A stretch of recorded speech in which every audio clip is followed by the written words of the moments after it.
मेरे दोस्त, जो भी स्टूडेंट्स एनटीपीसी रेलवे एग्ज़ाम के सीरियस में तैयारी कर रहे हैं ना, वो अब पूरी तरीके से सतर्क हो जाइए मेरे भाई। क्योंकि अब कभी भी रेलवे बोर्ड एनटीपीसी का एग्ज़ाम डेट पब्लिश कर सकती है।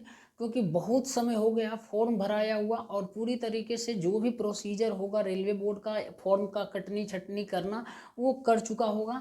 अब जो है ज़्यादा दूर नहीं जब आपका एग्ज़ाम का डेट पब्लिश किया जाएगा। और मुझे पूरा भरोसा है कि लास्ट के मई नहीं तो जून में ज़रूर इसका एग्ज़ाम फिक्स है कि होने वाला ही है। तो अभी से पूरी तरीके से प्रिपेयर्ड हो जाओ मेरे भाई। कम से कम अब तो सीरियस हो जाओ। और ये सीरियस के नाम पर मैं बताऊंगा आपको क्या करना है क्या नहीं करना। देखो, अभी एग्जाम डेट घोषित नहीं किया है, तब ना रिलैक्स मोड में आप पढ़ रहे हैं जो चीज़ें, या मॉक टेस्ट मन होता है तो हम लगाते हैं सप्ताह में एक दो, नहीं तो नहीं लगाते हैं। लेकिन मेरे भाई मैं बता रहा हूँ, जिस दिन एग्जाम डेट घोषित हो जाएगा ना, उस दिन से आपका माइंड तरह तरह का रिएक्ट करने लगा, बहुत डाइवर्ट होने लगेगा। लगे क्या चीज़ पढ़ें क्या नहीं पढ़े, कौन 30 दिन में बता देता है कोई कोर्स ले ले, या फिर 30 दिन में कौन घोल कर पिला रहा है। मेरे भाई बहुत तरह का आप यूट्यूब पर भी भटकिएगा, बहुत तरह का सोचिएगा भी, तो उससे कुछ होने वाला है नहीं। लास्ट में भटकने से कोई फायदा नहीं होने वाला। इसीलिए अभी से एग्जाम से पहले बढ़िया से कर लो। और बढ़िया से क्या करना है आपको मैं बता रहा हूँ, हो सकता है नोट कर लेना, ठीक है ना। जैसे कि मैं आपको बताया हूँ कि आपको जितना हो सके अभी से ही एक मॉक टेस्ट दिन दिया करो, ठीक है ना। चाहे आप टेक्स्ट बुक का दो या ओली बोर्ड का दो, ठीक है ना। तो आप डेली बेसिस पे एक मॉक टेस्ट दिया करो एनटीपीसी का, और हर एक मॉक टेस्ट का डिटेल में एनालिसिस करो मेरे दोस्त। कितने मार्क्स आ रहे हैं, एक्यूरेसी क्या है, हर एक चीज़ को अभी से टारगेट बना लो कि एग्जाम तक हमको 50 मॉक टेस्ट लगा कर जाना है एग्जाम हॉल में। और 50 मॉक टेस्ट लगा लीजिएगा तो आपका एक्यूरेसी सुधर जाएगा, टाइम का मैनेजमेंट होगा वो भी सुधर जाएगा। और स्कोर कार्ड नहीं बढ़ रहा तो ये मेरे भाई डिपेंड करता है आपके नॉलेज पर, ठीक है ना। और ये नॉलेज तभी आपके अंदर आएगा जब चीज़ों को पढ़िएगा, समय दीजिएगा, मेहनत करिएगा। और मेहनत के नाम पर मैंने आपको बताया था कि मैथ और रीजनिंग के लिए मेरे भाई प्रीवियस ईयर पेपर अभी से जम कर करो, ठीक है ना। जितना हो सके मेरे भाई मैक्सिमम प्रैक्टिस करो प्रीवियस ईयर पेपर का, ठीक ना, एनटीपीसी का। उसके बाद जीके जीएस करंट अफेयर के लिए हम आपको बताए थे कि जीके जीएस के लिए ये लूसेंट का जो बुक है मेरे भाई, इसको जितना बार हो सके अभी से पढ़ लो, ठीक है। जितना बार हो सके पेंसिल से हाईलाइट करो, हाईलाइटर से हाईलाइट करो, जितना बार हो सके। उसके बाद करंट अफेयर के नाम पर बताए थे, ये एसपीडी वार्षिकांक करंट अफेयर है, ये चीज़ें आपको पढ़ना। और बाकी डेली बेसिस पर जो करंट अफेयर है उसको आपको जो भी यूट्यूब चैनल के माध्यम से पढ़ते हैं उसको डेली कंटिन्यू पढ़ते रहना, ताकि जो है कनेक्शन जो है ना वो जुड़ा रहे पिछले 2024 के करंट अफेयर से, ठीक। और इस बुक को भी उसी तरीके से पढ़ना है, बार बार जितना बार हो सके मैक्सिमम पढ़ लेना, ठीक है ना। 10 बार 5 बार जितना हो सके।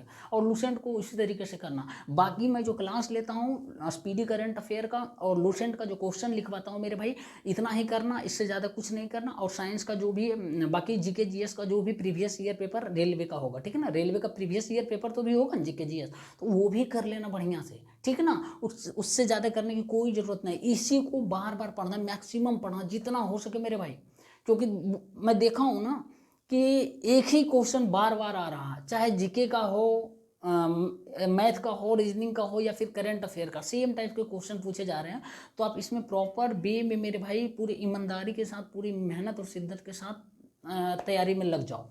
क्योंकि एग्जाम डेट आने के बाद कुछ नहीं, कोई मतलब सुनने वाला नहीं है रेलवे बोर्ड की आगे डेट एक्सटेंड कर दे, या फिर कोरोना का टाइम आ गया तो परीक्षा स्थगित हो जाएगा, ऐसा कुछ भी नहीं होने वाला। इसीलिए, और ये 5 साल के बाद पता है ना एनटीपीसी का एग्जाम आता है, फिर एक बार मौका चला गया तो फिर खत्म कहानी, कोई दोबारा मौका नहीं देने वाली है सरकार, ठीक है ना।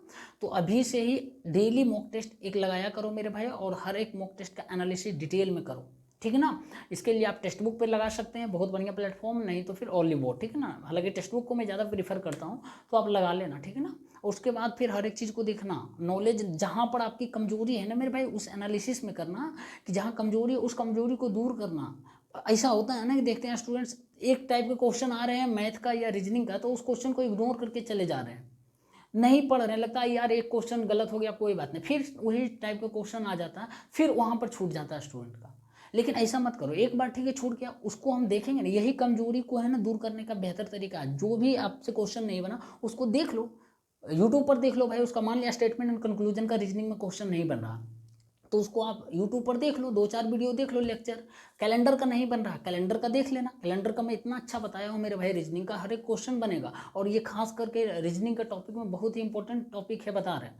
बाकी मैथ का क्वेश्चन जो भी आप प्रीवियस ईयर में पेपर बनाते हैं वो ठीक है, और नहीं बनता है तो देख लेना, यूट्यूब पर सब कुछ अवेलेबल है मेरे दोस्त। और लेकिन ये भी ध्यान रख लेना, हो सके तो भटकना मत, कम बहुत कम भटकना अभी यूट्यूब पर, ठीक है ना। नहीं तो बहुत तरह का आपके पास थंबनेल आएगा कि 30 दिन में एनटीपीसी कैसे एग्जाम क्लियर करे। मेरे दोस्त ये सब ये जो है ना बहानाबाजी, ये सब ढकोसला है।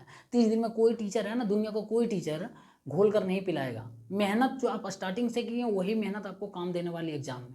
कोई भी टीचर ले लीजिए मार्केट में, जितने बड़े बड़े टीचर हैं, कुछ नहीं करने वाला। इसीलिए आपका जो है सेल्फ स्टडी मेरे भाई वही काम आने वाला, और कंटिन्यू करते रहना। बस मेरा यही मकसद है आपको गाइड करने का, बताने का कि आप हम भटके हैं मेरे भाई, आप मत भटकना कभी, ठीक है ना। और बढ़िया से करना पूरी मेहनत के साथ। भाई रिजल्ट होता है पढ़ने वाला का ही होता है, जो नहीं पढ़ता उसका कैसे होगा, संभव ही नहीं है। तो ये सब। और हाँ, एक समस्या और रहा है कि भैया भूलते हैं बहुत बार चीज़ों को। मेरे दोस्त एक बार ध्यान रखना, भूलता वही है जो पढ़ता है, ठीक है ना। और कन्फ्यूजन भी उसी को होता है जो पढ़ता है। जो पढ़ता ही नहीं उसको क्या कन्फ्यूजन रहेगा, वो क्या भूलेगा, कुछ नहीं, वो तो ऑलरेडी भूला हुआ, ऑलरेडी कन्फ्यूज में है। तो इसीलिए आप जो कन्फ्यूजन में रहता है जो भी क्वेश्चन, उसको देखिए, बार बार देखिए, नहीं लिख लीजिए सामने, जहाँ पढ़ते हैं वहाँ पर चिपका दीजिए। उसके बाद फिर उसको बार बार प्रैक्टिस करते रहिए। और ध्यान रखना जीके जीएस में मिसलेनियस का क्वेश्चन, खास करके स्टैटिक जीके जो है, पीछे वाला पोर्शन लूसेंट का है ना, उस पीछे वाला पोर्शन का हर एक क्वेश्चन कंप्लीट कर लेना, बढ़िया से कर लेना मेरे दोस्त। और मैं क्या आपको करवाता हूँ, रात के 9 बजे आइएगा, लाइव जुड़िएगा स्पीडी करंट अफेयर और लूसेंट में।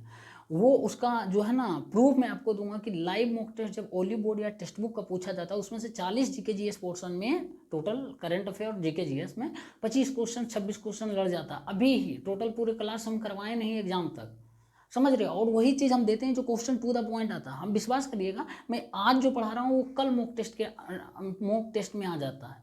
ऐसा एक बार नहीं, बहुत बार हुआ है। बहुत सारे क्वेश्चन पूछा, वो तो स्टूडेंट्स ही बताएंगे, हमारे जो भी स्टूडेंट पढ़ते हैं हमसे या जितना बताते हैं उनको। देखो भाई, मैं बता देता हूँ, मैं टीचर नहीं हूँ, ठीक है ना, मैं एक स्टूडेंट हूँ। लेकिन हाँ, आपसे 19-20 हो सकता हूँ, एक्सपीरियंस है, कुछ पढ़ा हूँ, एग्जाम दिया हूँ, रिजल्ट हुआ है, बहुत सारे एग्जाम में सिलेक्शन भी हुआ है। तो आपको मैं एक दोस्त के नाते, एक भाई के नाते मैं गाइड ही कर सकता हूँ, सजेस्ट ही कर सकता हूँ। क्योंकि बहुत लोग यूट्यूब पर जो है ना आपको एकदम नोचने वाले हैं, बहुत लोग लूटने वाले हैं, ठीक है ना। तो ऐसे लुटेरों से बचना है, सावधान रहना है मेरे भाई। और पूरी सेल्फ स्टडी के साथ, मेहनत के साथ, ठीक है ना, वो अपना जो है लक्ष्य मुकाम हासिल करना, ठीक है ना। बाकी किसी भी तरह का कन्फ्यूजन रहा, किसी भी तरह का सवाल रहा मेरे भाई, तो कमेंट बॉक्स में ज़रूर बता सकते हैं। और नहीं तो हमारे टेलीग्राम के माध्यम से जुड़ सकते हैं।